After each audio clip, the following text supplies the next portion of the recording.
Bem, nós vamos iniciar aqui mais um assunto da nossa disciplina, que é exatamente referente ao processo e procedimento administrativo. Mais especificamente, será referente a noções de processo e procedimento administrativo. Por que isso? Porque hoje em dia o procedimento não, ele é mais simples de ser entendido, mas o processo, ele sofreu uma especialização boa nesses últimos anos. Então, diante dessa especialização do processo administrativo, hoje em dia, você tem determinados aspectos, determinadas características, legislação que está muito mais apurada, que está muito mais pormenorizada hoje em dia, então levaria bem mais tempo para que nós pudéssemos tratar. E nessa parte de procedimento administrativo, embora vocês vão funcionar nesses procedimentos, o ideal seria que vocês fizessem efetivamente cursos de especialização nessa área, onde vocês pudessem partir de situações onde vocês construiriam os documentos que iriam compor um processo administrativo. E isso daí seria interessante, que todos vocês tivessem a oportunidade de construir um processo administrativo até que você tivesse condições de analisar, ou até mesmo que a gente conseguisse acesso a alguns processos administrativos. Mas como os processos administrativos, principalmente os processos disciplinares e procedimentos relativos a gastos, eles têm uma certa proteção, então, diante da dificuldade, seria bom que vocês conseguissem montar, porque nós temos hoje em dia um vasto material para ser estudado, para que você entenda efetivamente a tramitação de um processo administrativo, principalmente aqueles processos administrativos disciplinares.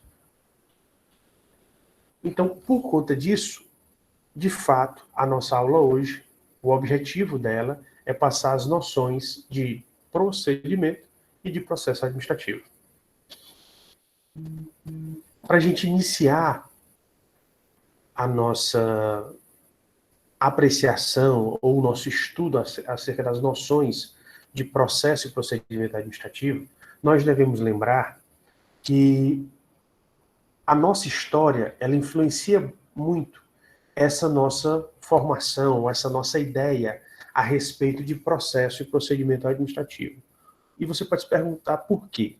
Porque, de fato, quando você estuda a história de Portugal, que foi exatamente o nosso país colonizador, você perceberá que o sistema português, ele é um sistema bastante burocrático, onde ele dá ênfase ao documento, onde tudo precisa ser formalizado. Então, tem uma ideia de formalização e da necessidade de documentos que ela remonta exatamente a Portugal.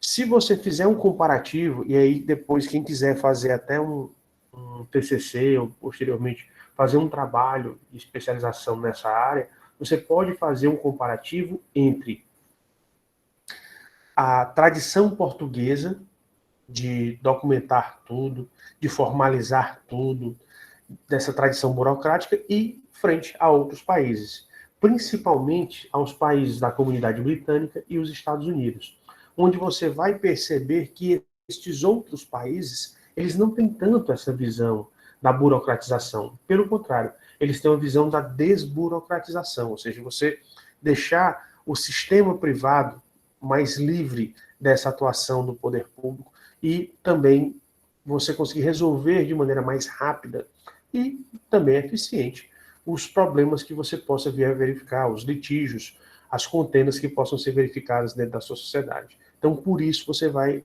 perceber que o processo administrativo no Brasil, ele tem uma forte carga portuguesa, exatamente oriundo da nossa tradição.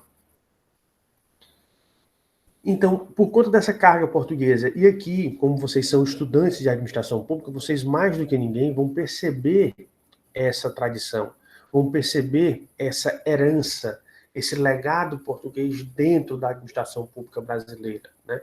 Por quê? Porque logo no início, efetivamente foi o modelo português que foi instaurado no Brasil. Posteriormente, é que o Brasil ele vai evoluir. E nessa evolução, o Brasil ele vai fazer adaptações nesse modelo. Ou seja, ele vai pegar aquele modelo português que ele recebeu e, a partir da sua independência, ele vai adaptar esse modelo às suas realidades ou às suas necessidades. Então, por isso que você ainda assim verá uma certa adaptação, mas a carga formalista, a carga do documento, de dar maior valor ao documento, ela vai permanecer. Isso é inegável. É tanto que, hoje em dia, por ter esse apego ao documento, a comunicação no Brasil, ou a comunicação oficial no Brasil, ela se dá quase que exclusivamente através da forma escrita. Daí você tem os ofícios, você tem as circulares, você tem as portarias. Então, quase toda a comunicação dentro da administração pública é feita através da forma escrita. Sendo que as pessoas dizem, evoluiu. Evoluiu, porque hoje em dia é feita pelo e-mail institucional. Hoje em dia, quase todos os servidores, se não todos, eles têm um e-mail institucional, e esse e-mail institucional, hoje em dia, pela regulamentação vigente, deve ser acompanhado diariamente. Além disso, você tem a circunstância dos aplicativos. Ou seja, não bastasse os e-mails, você ainda tem hoje em dia os aplicativos, que são instalados nos celulares ou nos smartphones. E também devem ser acompanhados. É tanto que eles acompanham as leituras das comunicações que são levadas aos servidores daquele determinado estado. Confesso a vocês que, pelos modelos que eu já analisei, o mais evoluído realmente é o sistema federal. Ele consegue um grau de especialização, um grau de desenvolvimento muito maior do que qualquer outro dentro da administração pública brasileira. Bem, então, vista essa tradição portuguesa e o legado que foi deixado dentro da administração pública brasileira, a gente precisa entender o seguinte: por que eu preciso de processos ou procedimentos administrativos? Porque dentro da administração pública sempre vão ocorrer demandas. E essas demandas, elas têm que ser solucionadas. Se o procedimento de solução dessa demanda for um procedimento simples, ou ocorrer através de uma atividade simples, ela será feita por um procedimento. Se a resolução ou a atividade da demanda ela for um pouco mais complexa, ela vai ser realizada através de um processo. Então, a diferenciação entre o procedimento e o processo vai ser referente exatamente à atividade que é realizada. Se for mais simples, vai ser um procedimento. Se for mais complexa, é através de um processo. Exemplo: todo servidor ele tem direito de férias. Ok, sem problema nenhum.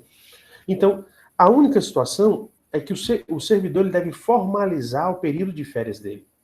Então, sempre devem ser formalizadas as férias do servidor.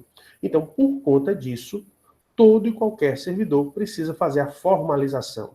Mas, na formalização, vai verificar só se obedecer os requisitos mínimos. Então, a atividade aí é uma atividade bastante simples.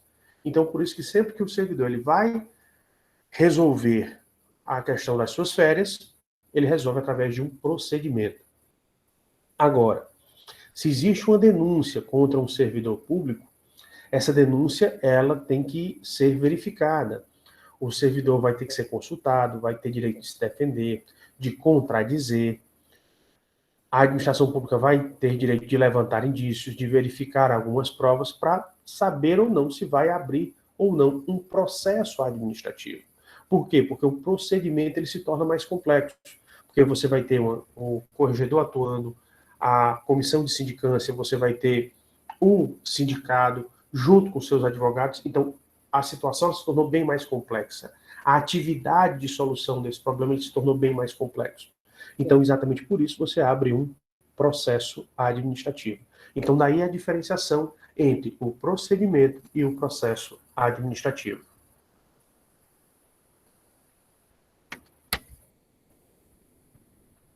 Pela visão jurídica, né? como a gente vai explicar esse procedimento, esse processo administrativo? Então, nós explicamos pela visão jurídica, mas nós temos também a visão, aliás, nós explicamos pela visão histórica, mas também existe uma explicação pela visão eminentemente jurídica. E aí você tem que relembrar alguns conceitos que você já estudou nos semestres anteriores, principalmente Direito Administrativo 1, onde a administração pública ela é submetida ao princípio da legalidade. E o que é que significa isso? Que a administração pública está submetida ao princípio da legalidade. Significa que a administração pública, tudo aquilo que vai ser feito pela administração pública, deve obrigatoriamente obedecer à legislação. Ou seja, ninguém dentro da legislação pode deixar de seguir, pode deixar de obedecer à legislação. Tudo que vai ser feito tem que ser feito baseado em uma lei. É só lembrar que tanto os governantes, os administradores, os gestores, quanto os executores, os agentes, ou seja, qualquer pessoa que trabalha dentro da administração pública, ele só pode fazer o que está na legislação. E ele só vai fazer exatamente o que tem na legislação. Então, com isso, pelo princípio da legalidade, você percebe que todo ato que vai ser feito perante a administração pública, ao qual nós chamamos de ato administrativo, ele vai ter uma previsão legal. Agora, essa previsão legal, ela pode ser total, ou seja, todo ato que vai acontecer, ele pode estar descrito e estabelecido dentro da lei, onde esse ato vai ser chamado de ato vinculado, ou o ato ele vai ser descrito na legislação apenas parcialmente. Por quê? Porque a outra parte vai ser dado ao próprio administrador ou agente público a possibilidade dele fazer, a possibilidade dele tomar algumas resoluções dentro dos limites que são dados pela própria legislação. Aí, nesse caso, nós temos o ato discricionário. Por quê? Porque parte do ato vai estar descrito na lei, mas a outra parte pode haver decisões. Decisões estas que vão estar dentro dos limites fixados pela própria legislação. Então, como existe essa abertura dessa possibilidade de decisões dentro dos limites estabelecidos, nós temos o chamado mérito administrativo, nos atos administrativos discricionários. Temos também que lembrar que nós temos alguns atos administrativos, quanto à participação dentro desses atos, nós podemos ter atos simples, onde só tem a participação de uma pessoa, atos compostos, que vai ter mais fases, e atos complexos, que você vai depender de várias pessoas e de várias etapas. Então, exatamente por isso, você pode ter um grau de complexidade menor ou maior.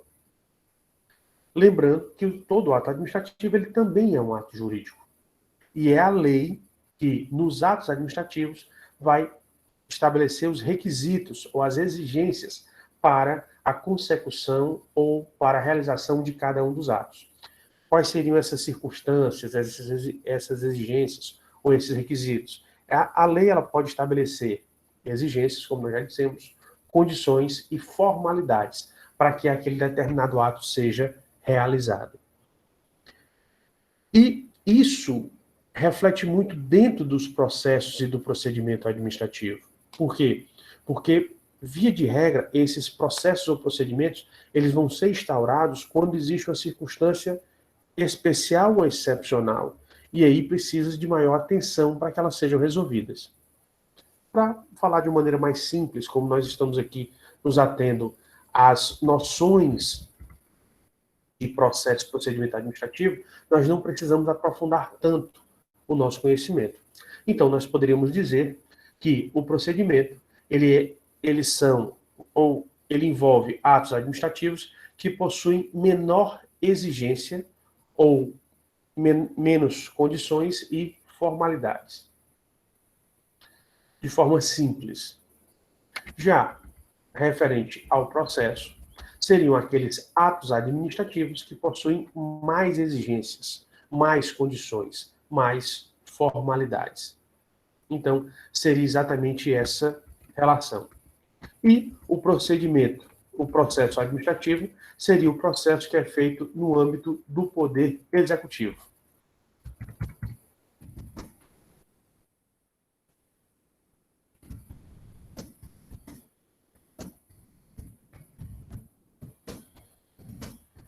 ou seria na consecução da função executiva do Estado. Então, sempre que você precisasse instaurar um processo dentro do âmbito da função executiva do Estado, dentro da função administrativa do Estado, você realiza um processo administrativo. Eu acho que aqui ficou suficiente para a gente ter uma noção do que seria o processo ou procedimento. Correto? Alguma dúvida até aqui?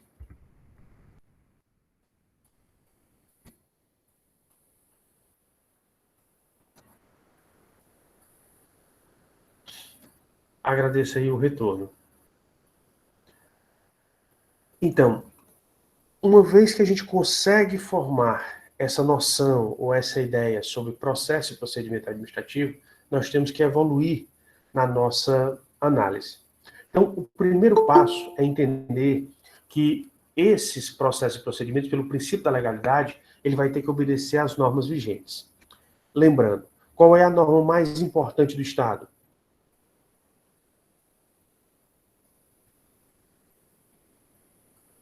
É a Constituição.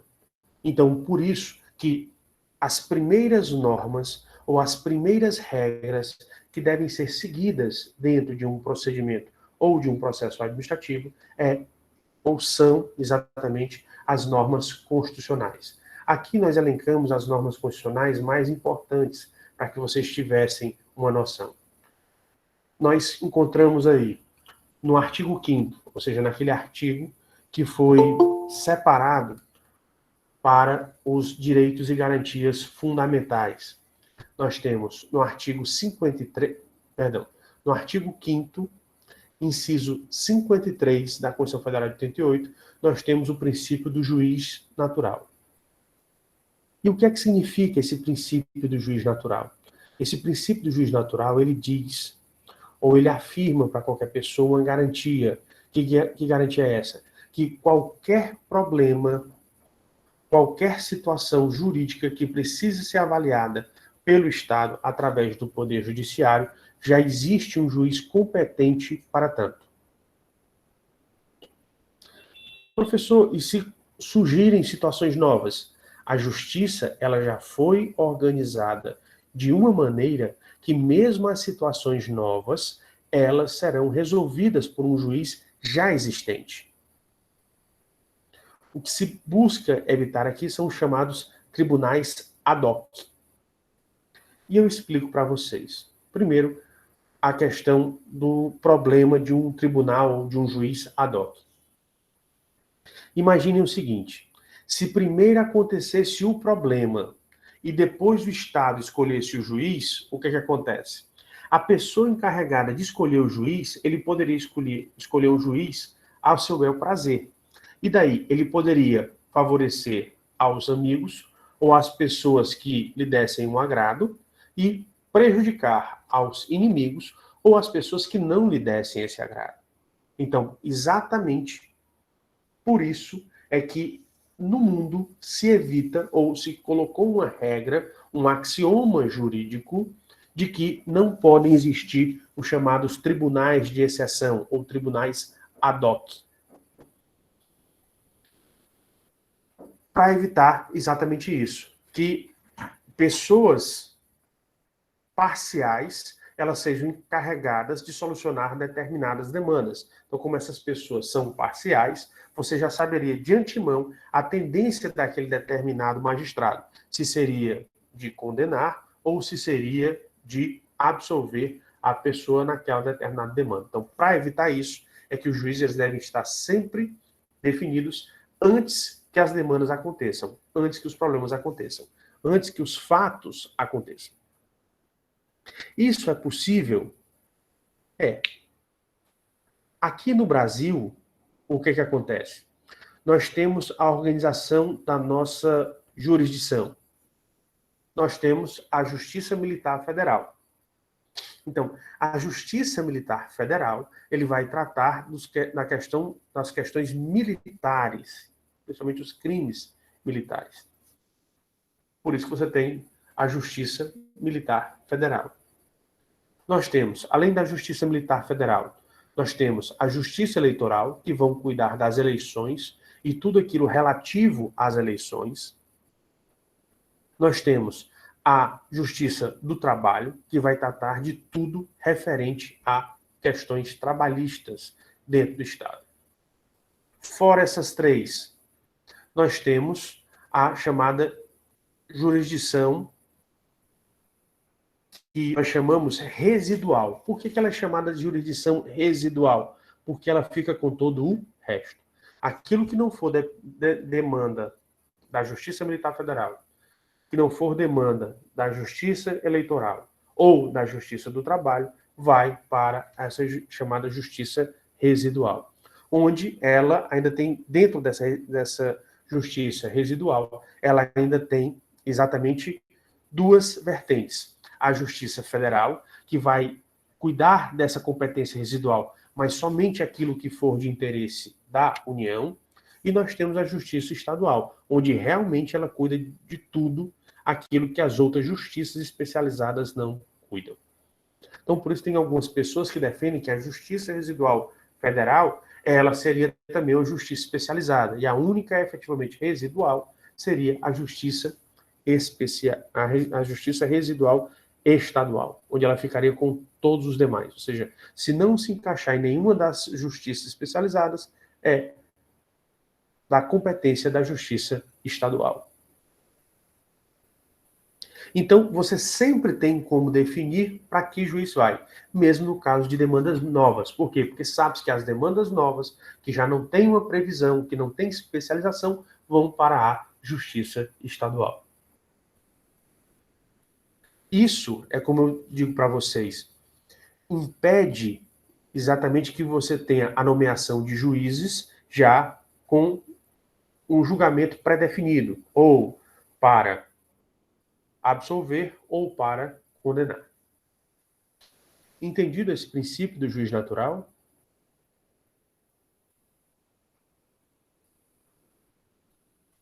Agradeço o retorno. Sim, professor.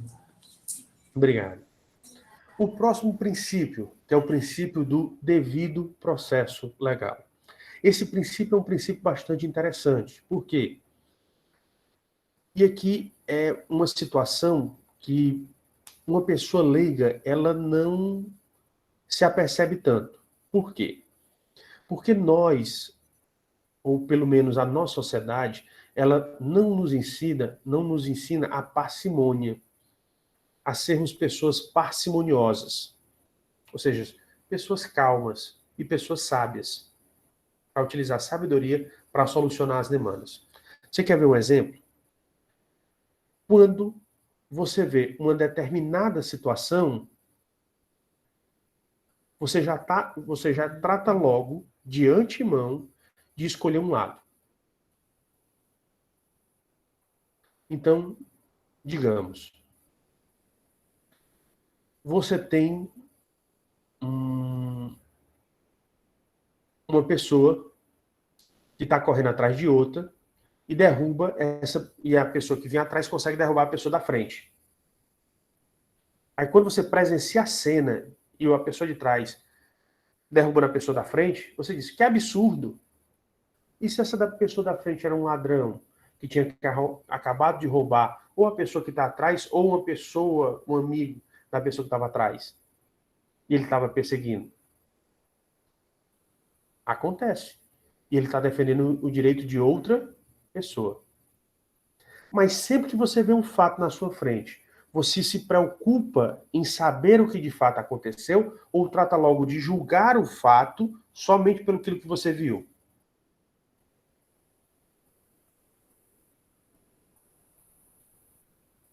Eu tenho certeza de que você trata logo de julgar o fato pelo que você viu. Você não vai buscar ouvir a outra parte ou ouvir todos os envolvidos. É errado. Por isso que eu digo, nós devemos ser parcimoniosos. A mesma coisa dos pais com os filhos acontece muito. Um filho vai reclamar e o pai acha que tem que dar logo a solução. Não. Um filho reclama do outro, você ouve esse que está reclamando, você ouve o outro que sobre o qual recaiu a reclamação, depois pensa, e aí sim você dá o seu veredito. É isso que o princípio do devido processo legal, ele está explicando para você, ou ele está fazendo você entender, ou ele quer conscientizar as pessoas. Exatamente a isso. Onde qualquer pessoa tem direito de reclamar. Mas sempre que você reclamar, você tem que apresentar o quê? As provas daquilo que você está reclamando. Então, uma vez que você reclama e coloca as provas, o que é que o Estado ele tem que fazer? Ele tem que verificar a outra parte. Ele vai comunicar a outra parte, qual foi a reclamação que aconteceu, quais são as provas existentes, e a outra parte também vai ter o direito de se pronunciar sobre aquilo que ele sofreu a acusação, apresentar também as suas provas, e a partir daí o Estado não é que ele vai decidir, ele vai analisar se ele ainda precisa tomar mais alguma atitude para tentar entender melhor aquele litígio, aquela contenda, aquele problema. Só depois dele tomar as medidas necessárias é que aí sim ele vai julgar. E via de regra, é sempre bom que esse julgamento ele seja revisto. Então, por isso que você tem um duplo grau de jurisdição. Então, o princípio do devido processo legal, ele vai dizer quais são as regras básicas para que uma verificação de um problema dentro da sociedade ele ocorra.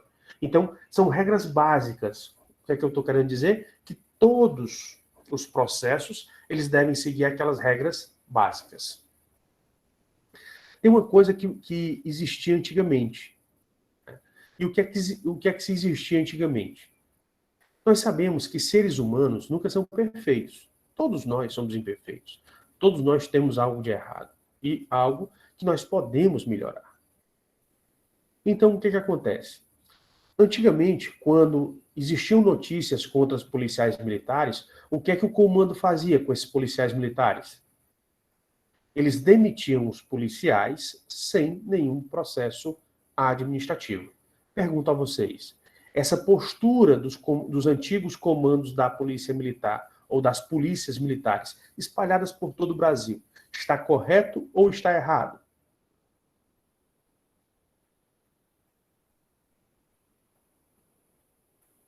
Está errado, né?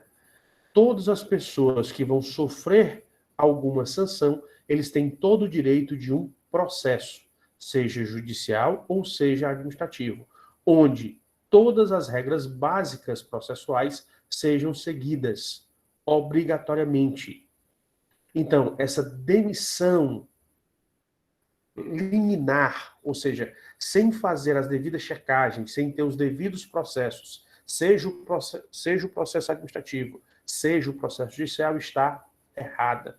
Então, por isso que esse princípio do devido processo legal, ele dá a qualquer pessoa que tem um determinado direito, o direito de expor a sua versão, de lutar pelo seu direito, de mostrar que ele não merece a sanção. E se ele não conseguir comprovar que não merece, e a outra parte conseguir comprovar que realmente ele incorreu em ilícito e merece a sanção, então que seja aplicada a sanção a ele, mas a sanção correta, prevista em lei, e dentro da dosimetria necessária para aquele caso.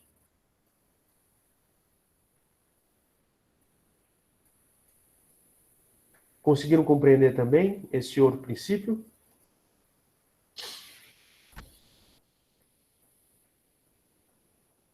Agradeço o retorno. Os próximos princípios, que estão lá no artigo 5º, inciso 55, eles caminham sempre juntos. Eles sempre vão caminhar juntos, que são exatamente os princípios do contraditório e da ampla defesa. E aqui eu vou colocar um exemplo simples, para você entender o que é o contraditório e o que é a ampla defesa. Pelo contraditório, qualquer pessoa que seja acusada de um ilícito, ele tem direito de apresentar a sua versão da história. Então, é o direito de apresentar a sua versão da história. Ou seja, a outra pessoa pode falar o que ela quiser, mas a pessoa que está sendo acusada, ela também pode apresentar a sua versão. Esse é o princípio do contraditório. Se vocês lembrarem, vocês poderiam me questionar o seguinte: professor, o senhor sempre disse que existe um axioma jurídico pelo qual quem alega tem que provar. Pois bem, então, um contraditório é só você apresentar a versão. Quer apresentar a versão? É a sua história. Você vai apresentar a sua história sobre o fato que está sendo acusado. Outra coisa é você mostrar as provas. O direito do acusado de demonstrar que aquilo que ele falou está correto ou está comprovado por provas, ele vem através do princípio da ampla defesa. Onde na ampla defesa é que vai ser assegurado à pessoa que está sendo acusada o direito de todos os tipos de prova.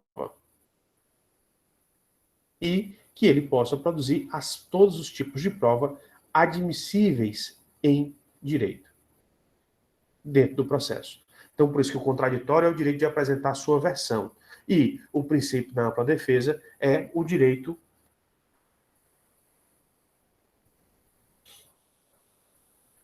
de você comprovar a sua versão. Então, você tem exatamente esses dois direitos que eles caminham em conjunto. O direito de apresentar a sua versão e o direito de comprovar a sua versão dos fatos. É por isso que o princípio do contraditório e da ampla defesa, eles sempre caminham em conjunto, mas são duas coisas distintas. Esse outro princípio, vocês conseguiram compreender?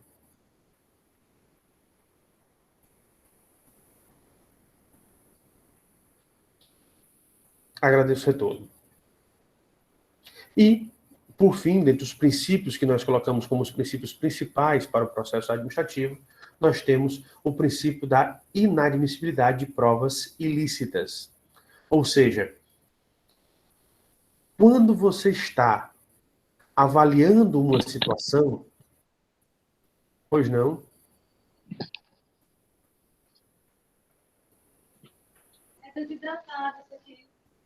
Não, é porque a mulher falou, eu acho que ela falou errado. Alguma dúvida da matéria, Aline?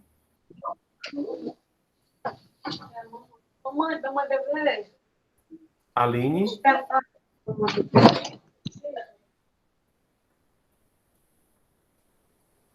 Ok. Pronto. Retornando aqui à nossa aula, tá certo? Então, referente à inadmissibilidade de provas ilícitas, quer dizer que a acusação ela não pode utilizar provas ilícitas.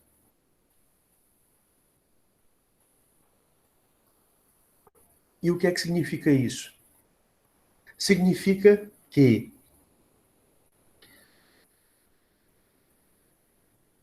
a acusação ela não pode se valer de qualquer tipo de prova para condenar uma pessoa. E aqui eu vou fazer um questionamento e eu vou mostrar que os ministros do Supremo Tribunal Federal, eles erraram em um determinado caso. Exemplo. Naquela operação onde hackers, eles hackearam o telefone do ex-ministro da Justiça, Sérgio Moro, que na época era juiz, e várias outras autoridades da Lava Jato, aquelas provas que foram obtidas por aqueles hackers, todas elas são ilícitas. Ou seja, elas não poderiam ser utilizadas em processos. Entretanto, os ministros do Supremo Tribunal Federal, de maneira errada, veja bem, eu não estou xingando os ministros, é bem diferente daquilo que alguns youtubers, eles fazem. Eu estou mostrando. Se você ler o princípio da inadmissibilidade de provas ilícitas, você verá que a atuação dos ministros ela foi inconstitucional. Porque nos processos onde os ministros do Supremo Tribunal Federal, sim, pasmem todos vocês, ministros também erram. Ministros não são Deus. Então, como não são Deus, eles são falíveis. E como seres humanos falíveis, eles erraram ao admitir provas geradas de forma ilícita pela atuação dos hackers nos processos que envolviam o ex-presidente Luiz Inácio Lula e em outros processos da Lava Jato. Qual é o problema? O problema é que se o ministro falha, e aí a falha foi da maioria dos ministros, você vai recorrer para quem? Juridicamente, não tem mais o que você fazer. Então, as decisões que a maioria dos ministros fazem, sendo elas corretas ou erradas, constitucionais ou inconstitucionais, infelizmente, nós devemos cumprir. Perceberam como você pode discordar, mas discordar de maneira educada e também de maneira fundamentada? Se você analisar esse princípio, tudo aquilo que admite esse princípio, você nunca poderia ter utilizado aquelas provas obtidas pelos hackers. Por quê? Porque toda a atuação dos hackers foi de maneira ilícita. Eles não agiram com a autorização da justiça. Então, se eles não agiram com autorização da justiça, eles agiram de maneira ilícita. E se agir de maneira ilícita, essas provas não podem servir de acusação contra nenhuma das autoridades dos processos da Lava Jato, seja do ex-presidente Lula ou de qualquer outra autoridade ou de qualquer outra pessoa. A Andressa está perguntando, eles não podem ser penalizados? Olha, como eu disse para vocês, a decisão foi obtida através de quem? Uma minoria ou a maioria? A maioria dos ministros. Você sabe onde o ministro supremo ele é processado? Andressa? No próprio STF. Então, como o ministro supremo ele vai ser processado dentro do próprio STF, quem é o colega que vai querer abrir um processo contra outro? É difícil, né? Então, por isso que os erros dos ministros supremos são bem mais complicados de serem resolvidos. Mas eu volto a dizer, isso não quer dizer que os ministros supremos, eles não errem, eles também erram. Eles são seres humanos e são falíveis. E nesse caso, a meu modo de ver, e de acordo com a doutrina que eu estudei, e de acordo com tudo aquilo que eu estudei, eles erraram nesse caso. Explicado? Eu quis trazer exatamente esse caso para vocês perceberem o princípio e perceberem que, embora o princípio ele esteja consagrado na Constituição, infelizmente pode ocorrer momentos em que ele não seja aplicado ou não seja aplicado da maneira devida. Tá certo? Aqueles que discordam, ótimo, você tem todo o direito de discordar, sem problema algum. Agora, eu só queria que, ao discordarem de mim, vocês fizessem ou tecessem um argumento jurídico e não um argumento político ou social. Por quê? Porque nós estamos nos atendo a uma argumentação jurídica, que é a aplicação de um princípio, exatamente esse princípio, o princípio da inadmissibilidade das provas ilícitas, ou obtidas por meios ilícitos, que é exatamente a atividade do hackeamento.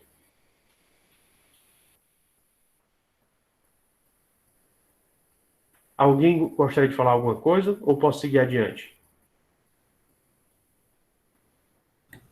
Professor, nessa situação não existe que é um comitê de ética para avaliar, que é uma situação bem excepcional, né? Você diz o quê? Um comitê de ética para avaliar a postura do ministro Supremo? Sim, sim. Pronto. Você está certa porque existe o comitê de ética, mas existe o comitê de... Aliás, existem comitês de ética no Executivo e no Legislativo. Mas o que acontece? O comitê de ética do Executivo, ele avalia quem? Os servidores do Executivo. O comitê de ética do Legislativo, ele vai avaliar principalmente os parlamentares, as posturas éticas dos parlamentares. Então, no Supremo, seria o próprio Supremo. Dá na mesma, entendeu? Então, é por isso que, infelizmente, quando um ministro supremo erra, ou como no caso que foi essa aplicação dessas provas pelos hackers, obtidas ilicitamente pelos hackers, onde foi aprovado pela maioria, onde conseguiu a chancela da maioria, você não tem mais nada o que vai ser. Por quê? Você vai recorrer, mas seu recurso só cabe aonde? No próprio Supremo. Já foi tomado por maioria? Não vai adiantar. Então você não tem nenhuma instituição acima do Supremo. Então por isso que a gente defende, e o grande problema que a gente tem no Supremo, e aí vocês podem até refletir, mas isso daqui não está na nossa matéria, mas é algo que vocês, como cidadão ou como cidadã, pode refletir. Qual é? Será certo que os cargos de ministro Supremo Federal, do Supremo Tribunal Federal, sejam vitalícios? Esses ministros eles não deveriam ser eleitos para evitar essa ligação a partidos políticos ou autoridades que exercem o poder? E eles não deveriam ter mandatos? Ou seja, eles serem também eleitos e exercerem mandatos? Porque ele não teria essa possibilidade de se perpetuar no poder. Ele também teria mandato. Ou no máximo, um mandato com uma reeleição. E aí outras pessoas poderiam depois rever essas atitudes ou rever aqueles determinados posicionamentos de alguns ministros do Supremo. Então, o grande problema é que a estruturação do judiciário, como foi concebida em 88, ela está cheia de falhas. E que nós precisamos resolver isso. Agora, como os ministros do Supremo eles têm muito poder, ninguém tem coragem de contrariar os ministros do Supremo.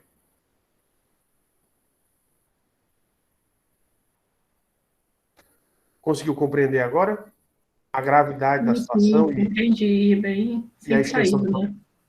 Exatamente. O problema é bem complexo. Ele é bem complicado para ser resolvido também. Mas é aquilo que eu disse para vocês. Eu acho que até eu fazer essa abordagem, a maioria de vocês não tinham conhecimento dessa situação. Volto aqui a explicar como isso daqui está sendo gravado. Vai para o YouTube, e eu estou me referindo somente a argumentos jurídicos.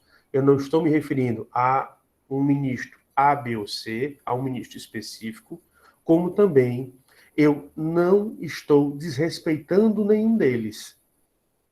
Eu estou simplesmente dizendo que a decisão dele, a meu modo de ver, de acordo com os meus estudos, estão erradas. Estou apresentando os argumentos jurídicos a respeito deste assunto. Tá certo? Bem, referente a essa questão, mais alguma dúvida que vocês gostariam de tirar ou alguma situação que vocês gostariam que eu explicasse?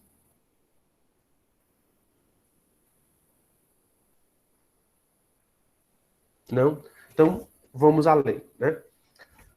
Abaixo da Constituição, nós temos exatamente quem? A legislação. E, lembrando que a nossa Constituição foi de 88, em 1999, o governo federal ele fez uma lei para tratar exatamente dos processos administrativos, que é exatamente essa lei aí que eu estou indicando na tela. É a Lei 9.784, onde essa Lei 9.784, ela vai tratar dos procedimentos aplicáveis aos processos administrativos.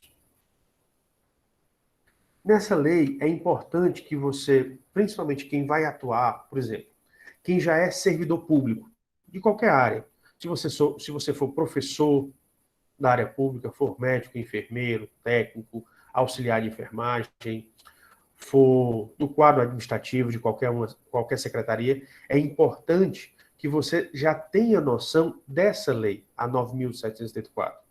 Assim como qualquer servidor público, ele deve conhecer a legislação a qual ele está submetido, né?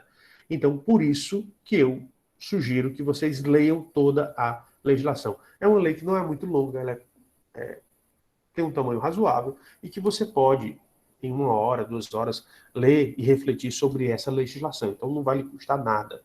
principalmente aquela pessoa que está se preparando para concurso, onde você vai aproveitar muito a sua leitura nos concursos que você vai fazer, certo? Então, baseado nisso, nós vamos entrar exatamente no nosso próximo tópico, que é referente aos princípios que são aplicáveis aos processos administrativos. Então, assim como você viu princípios específicos que são aplicados à legislação, outros princípios que são aplicados aos contratos administrativos, nós também temos princípios que são específicos e aplicados para o processo administrativo. São processos bem simples, que, assim, ao meu modo de ver, a mera leitura do artigo 2º e uma reflexão sobre ele, você já conhece esses princípios. Por isso que eu não repeti esses princípios aqui para vocês, tá certo? Da mesma forma, vocês devem conhecer os direitos e deveres dos administrados ou daquelas pessoas que podem sofrer processos administrativos. Os direitos das pessoas que vão ser submetidas a processos administrativos está previsto no artigo seguinte, no artigo 3º da Lei 9.774. E os deveres das pessoas que estão submetidas a um processo legislativo estão lá no artigo 4º da Lei 9.774. Então, como esses artigos, eles são bem simples, eles não têm nenhuma dificuldade de compreensão pela sua leitura, a gente indica para que vocês possam fazer a leitura desses artigos depois, no momento mais calmo, tá certo? E o que eu queria tratar com vocês é exatamente no tópico 5, que trata do trâmite do processo administrativo. E aqui eu queria logo fazer uma observação para vocês. Então, a Lei 9.784, ela trata do trâmite geral, ou do procedimento geral dos processos administrativos. Então, seria uma regra geral. Mas, além da regra geral, você pode ter regras específicas? Pode.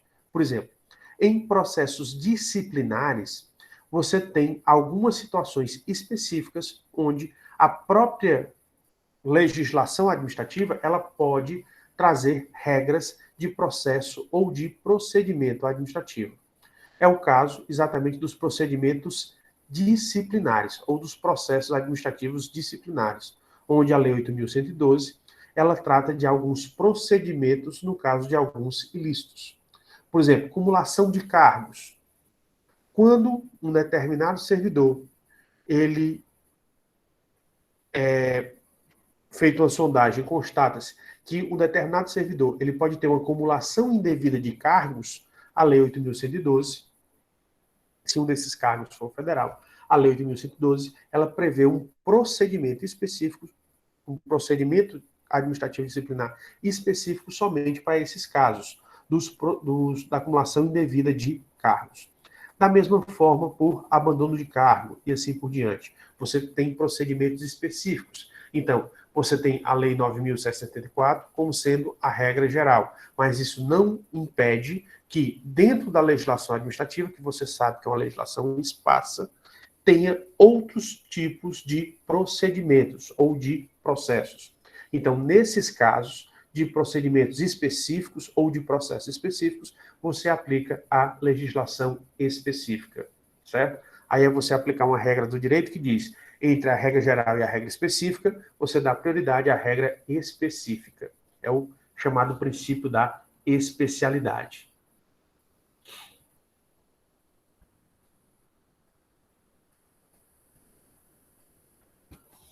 Vocês conseguiram me acompanhar até aqui?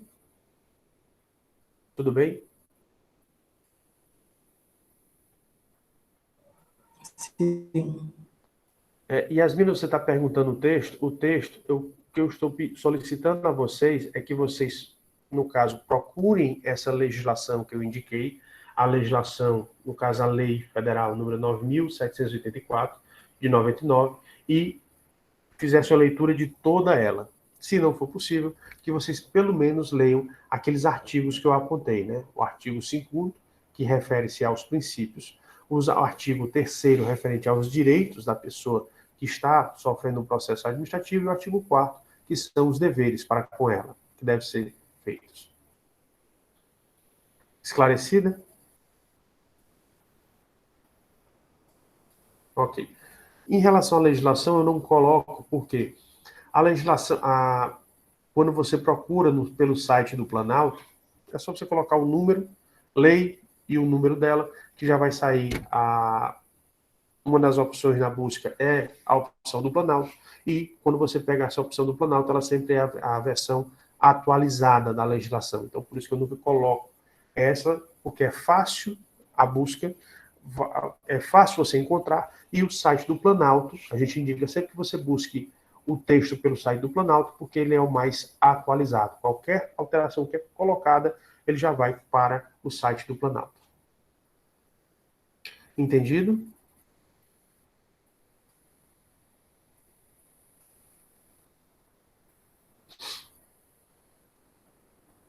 Bem, uma vez que vocês já entenderam a, a teoria sobre processo administrativo, nós devemos agora entender também um pouquinho do trâmite, perdão, do processo administrativo. Nós devemos também entender um pouquinho do trâmite do processo administrativo. E aí nós temos aqui um fluxograma para ajudar vocês a entenderem o fluxograma de um processo administrativo, certo? Então, vamos lá. Todo mundo está vendo aí a tela? É um pouquinho pequeno, professor. Pode só botar um pouquinho de zoom? Sim. Só um instante.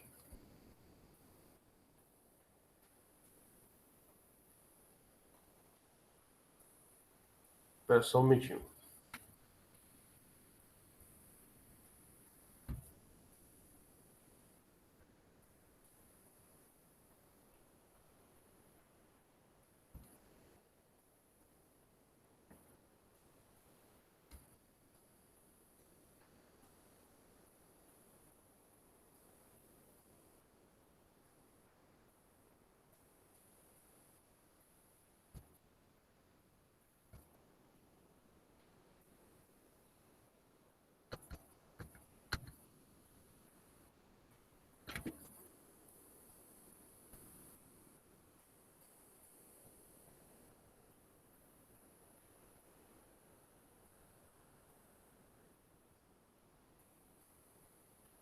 Melhorou agora?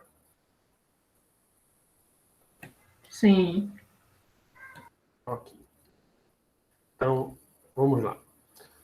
Uma vez que nós falamos um pouquinho sobre as noções referentes à teoria, tanto do processo quanto do procedimento administrativo, a gente queria deixar aqui para vocês pelo menos uma noção sobre o processo administrativo. E aqui você está vendo aí, ó. Nós colocamos a primeira fase, que é a sindicância, e aí nós colocamos uma ressalva, tá certo? Onde essa fase da sindicância, geralmente ela é utilizada para processos administrativos disciplinares. Então, cuidado. Essa primeira fase, que é a fase da sindicância, ela vai ser utilizada, em regra, para os processos administrativos disciplinares. E aí, o que é que a sindicância faz? Ela simplesmente vai verificar os indícios de uma determinada denúncia que é feita, ou quando uma determinada autoridade ela toma conhecimento de algum fato ilícito, ou um possível fato ilícito na área administrativa, ou seja, um ilícito administrativo, de uma infração administrativa. Se a sindicância ela realmente confirmar esses indícios, aí você tem a segunda fase, que é o processo administrativo disciplinar. Mas eu coloquei, você pode ver que na segunda fase tem segunda fase ou única. Por quê? Nos demais assuntos que não sejam processo administrativo disciplinar, geralmente você só tem uma única fase. Somente, ou em regra, nos processos que envolvem questões disciplinares, que envolvem infrações administrativas, é que você tem, em regra, primeiramente, a sindicância, e se a sindicância apontar necessidade, é que existe a instauração do processo administrativo disciplinar, cuja sigla é mais conhecida, que é exatamente o PAD. Compreendido?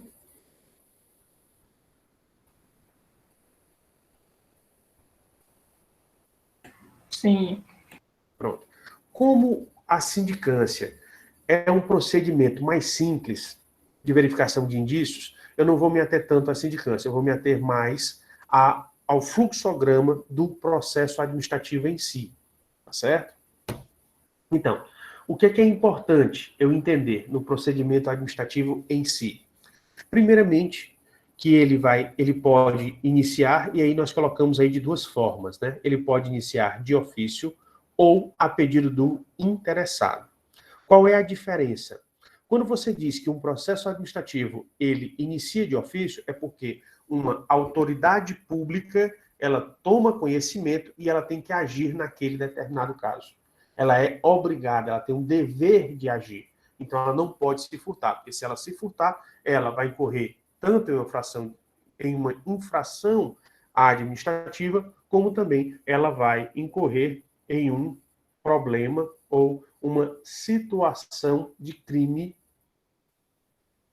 contra a administração pública. Então, por isso que a autoridade, uma vez que ela toma conhecimento, ninguém relatou a ela, mas ela, aliás, uma pessoa relata ou de alguma forma ela toma conhecimento. Ela tem que, às vezes, abrir determinados processos administrativos. Quando a autoridade responsável, o chefe do responsável, ou sobre o qual está recaindo aquela determinada denúncia, aquela determinada acusação, ele não toma conhecimento, mas a pessoa que foi prejudicada, ou uma pessoa que presenciou a atividade, ou algum outro servidor que constatou o fato, ele tem que reportar, ele tem que denunciar, ele tem que informar a autoridade. Então aí a autoridade, uma vez informada do problema, ela também pode iniciar o processo administrativo. Então por isso que você coloca de ofício, quando a própria autoridade toma conhecimento, ou a pedido do interessado, quando uma outra pessoa informa esse problema, informa aquele possível problema administrativo que foi constatado. Então, a autoridade, também nesse caso, ela tem que fazer um ato e vai iniciar o processo administrativo. Então, ao fazer o ato, esse ato ele vai ser avaliado. Em que circunstância esse ato foi produzido, se realmente aquilo que foi relatado configura alguma infração administrativa, se configura um ilícito penal, porque se configura um ilícito penal, tem que ser remetido para a esfera policial ou para o Ministério Público. Então, a autoridade competente ela tem que avaliar todas as circunstâncias que aquele fato chegou ao conhecimento dela precisam ser feitas. Então, ela faz uma primeira verificação, se tiver indícios, ele vai tomar as providências preliminares. O que é isso? Nas providências preliminares, ele vai comunicar à pessoa que está sendo acusada da acusação, para que ela possa se defender, e possibilitar a ela também todos os meios de defesa. Se ele receber essa defesa do acusado, e receber as provas dele, e ele achar que dentro da acusação e as provas da acusação, dentro da defesa e as provas da defesa, ainda existe alguma situação que está mal explicada, ou que está mal resolvida, ou não conseguiu ser comprovada ou demonstrada a contento, ele ainda pode fazer uma coisa que é chamada de instrução. O que é a instrução? É quando ele acha que ainda existe algo mais a ser produzido, ou algo mais a ser pesquisado, e através dessa pesquisa, através dessa apuração dos fatos, você efetivamente consiga entender o que foi que aconteceu. E se ele toma essa providência na defesa depois da instrução das provas, ele obrigatoriamente vai ter que fazer um julgamento, ou seja, ele vai ter que proferir uma decisão por aquilo que foi constatado pela autoridade competente, né, de ofício, ou que foi reportada à autoridade competente. Ou seja, essa autoridade ela vai ter que se pronunciar. Se aquilo que foi relatado realmente procede, está correto, se procede parcialmente, ou seja, está meio correto, e aí ele tem que avaliar o que é que está correto e o que é que não está, ou se é improcedente, ou seja, se não procede. Percebam o seguinte, professor, então, qualquer coisa que eu fale sobre um servidor tem que ser aberto um processo administrativo? Não. Por quê? Porque você vai ter critérios. Por exemplo, um determinado servidor está se separando da mulher, e a mulher, querendo fazer mal a ele, vai até o trabalho dele, fala com o chefe dele e diz que ele falou mal de todo mundo. Falou mal do chefe, disse que o chefe era isso, era aquilo, falou mal ou seja, falou mal de cada um dos colegas de trabalho para tentar deixar um ambiente improdutivo ou um ambiente ruim para o seu ex-marido ou o seu ex-companheiro. O que acontece? O chefe, ele pode entender por quê. Se ele chamou essas pessoas de isso, aquilo, mas ele não chamou na frente, ele pode verificar o quê? Poxa, isso daí é uma briga de marido e mulher. E nessa briga de marido e mulher, como não tem nenhuma circunstância aqui, na verdade, ela está falando de boca, então vai ser a versão dela contra a versão dele, ela não tem nenhuma outra comprovação, o que é que ele faz? Ele pode arquivar. Então, por isso que nem tudo que é denunciado, nem tudo aquilo que é relatado, obrigatoriamente vai adiante. Por quê? É aquilo que eu disse para vocês. Quem alega tem o ônus de provar. Se a pessoa só faz alegar e não comprova, a autoridade competente ela vai arquivar o caso. Se a pessoa apresenta uma prova, mas uma prova fraca, depois na defesa, o acusado ele vai lá e mostra que aquilo dali ocorreu indevidamente, então também pode ser arquivado. Exemplo, a mulher mostra numa conversa de WhatsApp, que eles estavam conversando, esses nomes ou determinadas circunstâncias para o chefe. E aí o que acontece? Depois, na defesa, ele mostra que a mulher, que era um período da noite, e que a mulher por várias vezes pegava o celular dele de noite e entrava no WhatsApp e forjava algumas situações. Então, se ele conseguir demonstrar por câmeras, aquilo que ela tinha alegado e as provas que ela tinha apresentado foram refutadas. E refutadas com uma base sólida, que ele mostra gravações da mulher mexendo no celular dele. Então, a autoridade competente pode mandar fazer também o arquivamento. Ele não vê gravidade para o caso e pode determinar o arquivamento. Só não vai, geralmente, gerar arquivamento depois que for para a instrução, porque na instrução realmente existe um indício muito forte e já existem provas robustas. Então, por isso que aí, depois da instrução, você vai obrigatoriamente para o julgamento.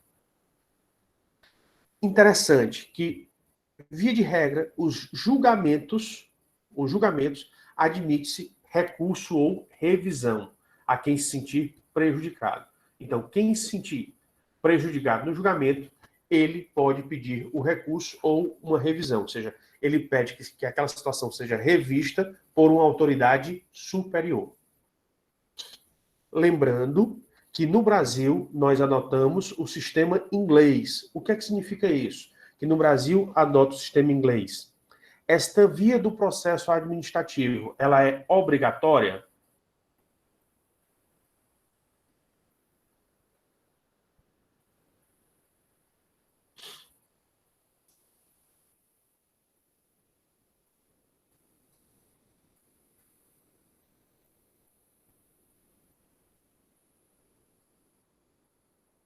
Meus caros, tem alguém acompanhando? Vou fazer a pergunta de novo. Sim. Obrigado. No Brasil, o sistema administrativo que é adotado pelo Brasil é o sistema inglês. Qual outro nome desse sistema inglês? Vocês lembram?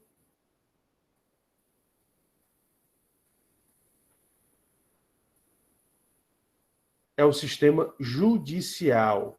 Ou seja, que a qualquer momento a pessoa ela pode, no caso, levar o problema, levar aquela contenda ao poder judiciário. Ele não precisa esperar a solução da via administrativa. A qualquer momento a pessoa pode levar para a via judicial. Então, professor, se a pessoa fez o pedido de abertura de processo administrativo, não acompanhou e depois foi para o judiciário, mesmo assim no judiciário vai ser avaliado? Vai. Pode não continuar na via administrativa, mas na via judicial continua.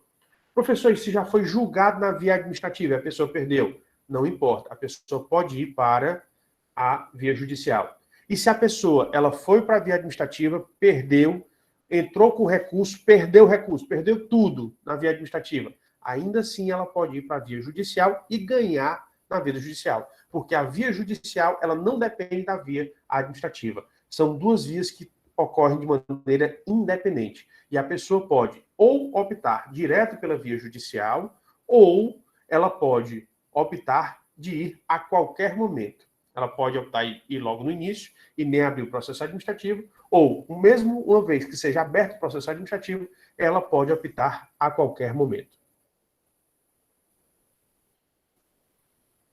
Entendido? Sim. Dúvidas, pessoal?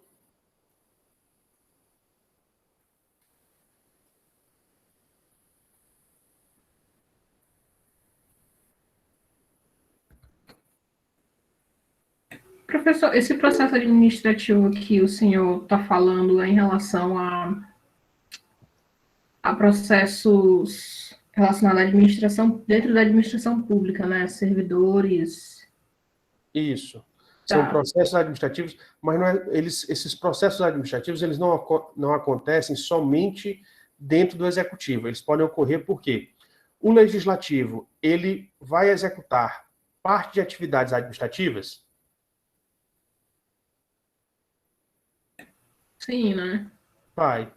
Porque quando o legislativo ele está organizando então, administrativo dos parlamentares, as férias, os auxílios, os adicionais, as viagens, então ele está cuidando da parte administrativa do legislativo.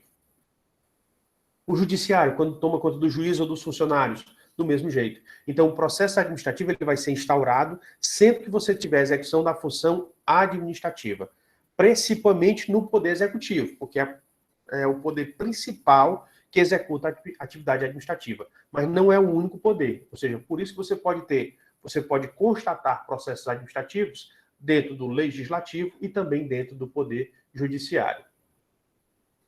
Mas dentro do legislativo e do judiciário, somente quando estiver tratando de função administrativa desses respectivos poderes.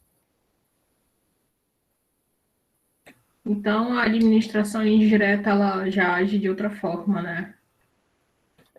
No caso da administração indireta, você vai ter outros procedimentos, tá certo? Em determinados casos, você também vai ter procedimentos administrativos, né? Porque, você queira ou não, quando você vai tratar da função executiva, da função administrativa, eles também cuidam um pouco. Por exemplo, na parte de funcionários, eles também vão ter um processo administrativo. É aplicado, mas em menor escala, né?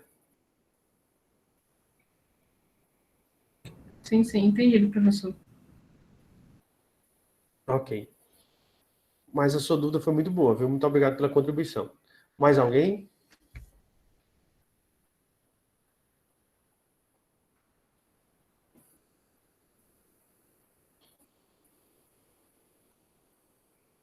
Pessoal,